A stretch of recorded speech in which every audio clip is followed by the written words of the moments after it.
record a message for you to help you get settled in on your first night. I actually worked in that office before you.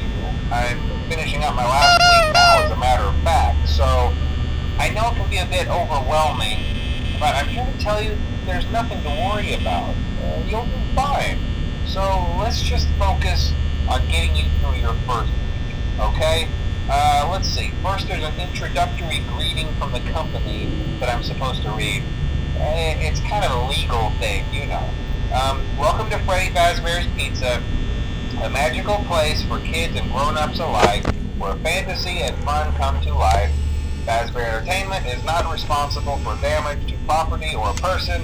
Upon discovering that damage or death has occurred, a missing person report will be filed within 90 days or as soon as property and premises have been thoroughly cleaned and bleached and the carpets have been replaced.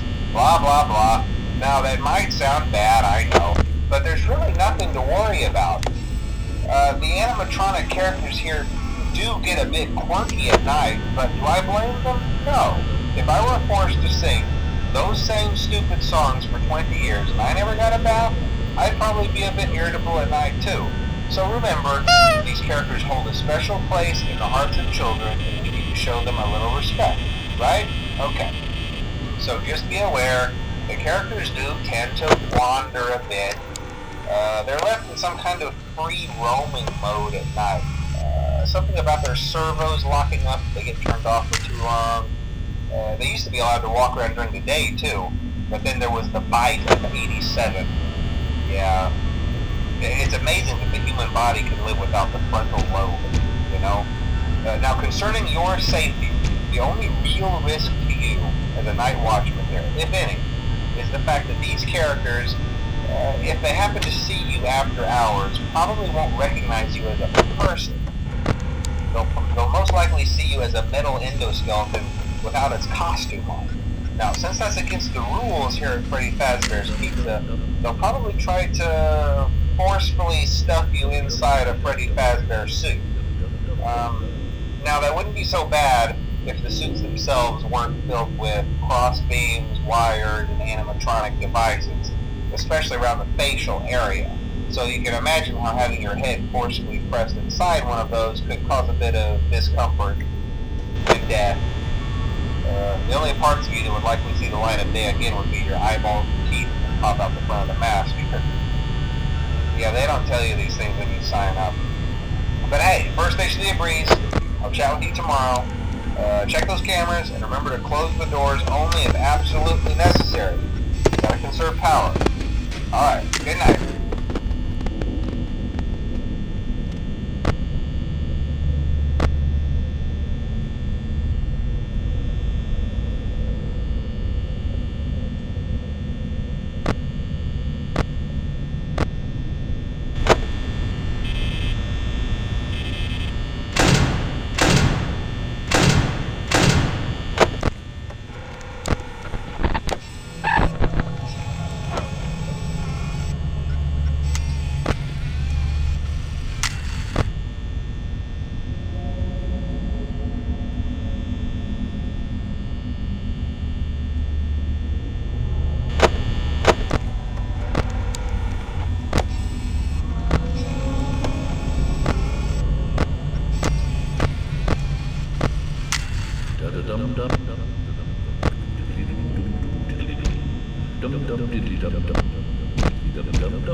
dum dum dum dum dum dum